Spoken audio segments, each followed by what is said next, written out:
થશે. પ્રાચીન કાળમાં લોકો ગાયને આપ્યા વિના ખાતા નહોતા.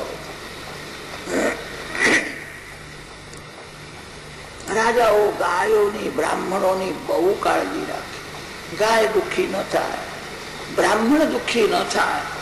બ્રાહ્મણ બહુ ઓછું લઈને વધારે આપે. બ્રાહ્મણ સમાજને જ્ઞાન આપે. જગતમાં ઘણા જીવ અજ્ઞાનથી દુઃખી થાય છે, સમજણમાં સુખ છે. અજ્ઞાનમાં દુઃખ છે. સમાજનું અજ્ઞાન દૂર કરવું એ બ્રાહ્મણનું કામ છે.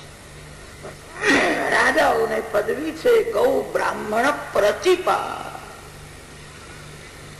મારા રાજમાં ગાયને કોણ ત્રાસ આપે છે? આ બળદના 3 પગ કોને કાપ્યા છે? બળદને પૂછે છે. ધર્મ તત્વને જાણનારો આ બળદ છે. આ સાધારણ નથી. બહુ વિવેકથી બોલે છે. પાપીના સન્મુખ આંગળી ચીંધે તો પાપ લાગે, પાપીનું સ્મરણ કરે તો મનમાં પાપ આવે. ધર્મની ગતિ અતિ સૂક્ષ્મ છે. વિવેકથી બોલ્યો છે. કોણ દુઃખ આપે છે એનો નિર્ણય હજુ સુધી થયો નથી. કેટલાક એવું કે છે કાળ બધાને સુખ દુઃખ આપે છે. 12 વર્ષ પછી જીવનમાં થોડું પરિવર્તન થાય છે. કાળ કોઈને એક સ્થિતિમાં રહેવા દેતો નથી. સુખી દુઃખી થાય છે, દુઃખી સુખી થાય છે.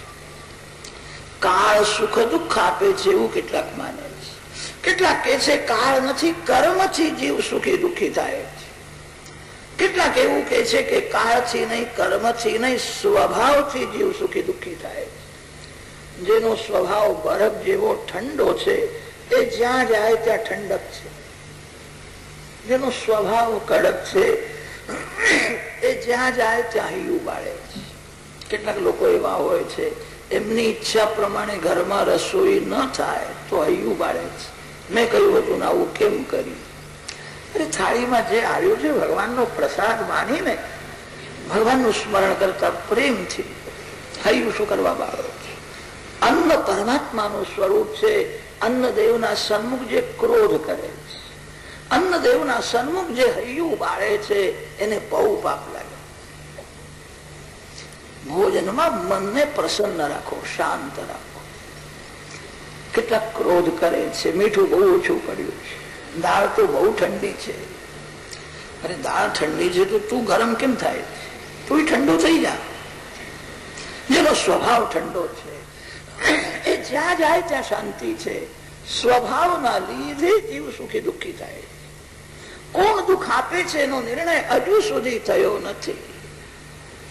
તમે જ વિચાર કરો.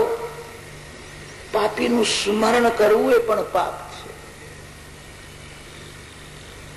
આ કેવું બોલે છે? આજે ગાય ને બળદ ને મારે છે એ જ કદી હોવો જોઈએ.